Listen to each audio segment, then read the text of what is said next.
يعاني كثير من الناس صغارا وكبارا من مشاكل في الجهاز التنفسي، مثل السعال المتكرر وضيق التنفس ونوبات الربو التي قد تشتد ليلا أو أو مع تغير الطقس والبرد والرطوبة.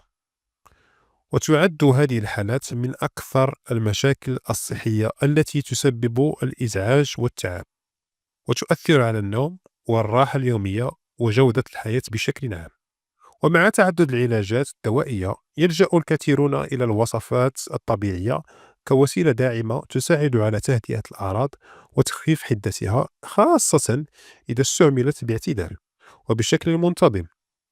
من بين الوصفات الشعبية المعروفة في دعم صحة الجهاز التنفسي، نجد وصفة الزعتر وبذور الشمر مع زيت الحبة السوداء، وهي مكونات اشتهرت بخصائصها المهدئة والمقوية للصدر والشعب الهوائية.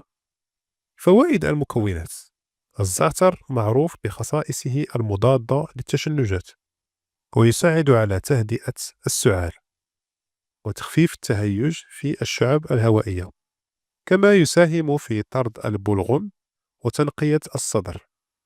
أما بذور الشمر معروفة أيضا بالنافع، فهي تساعد على توسيع الشعب الهوائية وتخفيف التقلصات التنفسية وتهدئة السعال الجاف والمصحوب بالبلغم.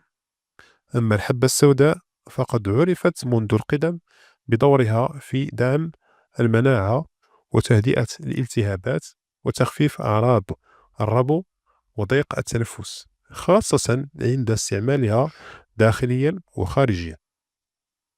طريقة تحضير المشروب: يؤخذ كوب من الماء الساخن بدرجة الغليان، يضاف إليه ملعقة صغيرة من الزعتر وملعقة صغيرة من بذور الشمر، ويغطى الكوب ويترك ليتخمر مدة 10 دقائق تقريبا حتى تطلق الأعشاب موادها الفعالة.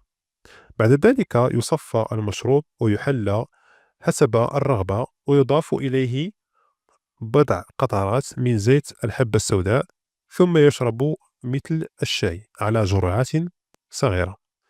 طريقة الاستعمال: يشرب هذا المشروب 3 مرات في اليوم: كوب صباحا، كوب ظهرا، وكوب قبل النوم. ويفضل شربه دافئا مع التمهل حتى يعطي مفعوله بشكل أفضل في تهدئة السعال وتخفيف الضيق التنفس. الاستعمال الخارجي: قبل النوم مباشرة ينصح بتدفئة قليل من زيت الحبة السوداء، ثم تدليك الصدر والظهر بلطف لمدة بضع دقائق، مما يساعد على إرخاء العضلات وفتح الصدر وتهدئة التنفس أثناء النوم. استنشاق البخار: كما يمكن غلي مقدار مناسب من الحبة السوداء في الماء واستنشاق بخارها قبل النوم، وذلك بوضع الرأس فوق الإناء ثم مع تغطيته بمشفى مع الحذر من الحرارة. ويساعد هذا الإجراء على فتح المجاري التنفسية وتخفيف الاحتقان. الاستمرار والانتظام: ينصح بالاستمرار على هذه الوصفة بانتظام، خاصة في فترات البرد أو عند اشتداد السعال، ومع الالتزام بنمط حياة صحي والابتعاد عن المهيجات كالدخان والغبار.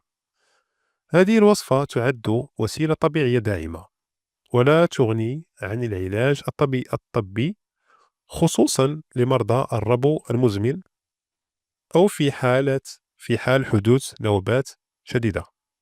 ويجب دائما استشارة الطبيب المختص عند استمرار الأعراض أو تفاقمها. وفي الختام، نسأل الله العظيم أن يمن على الجميع بالشفاء والعافية، فهو وحده الشافي وبيده تمام الشفاء. نتمنى أن يعجبكم هذا الفيديو، ونلتقي في فيديو آخر بحول الله. مع السلامة.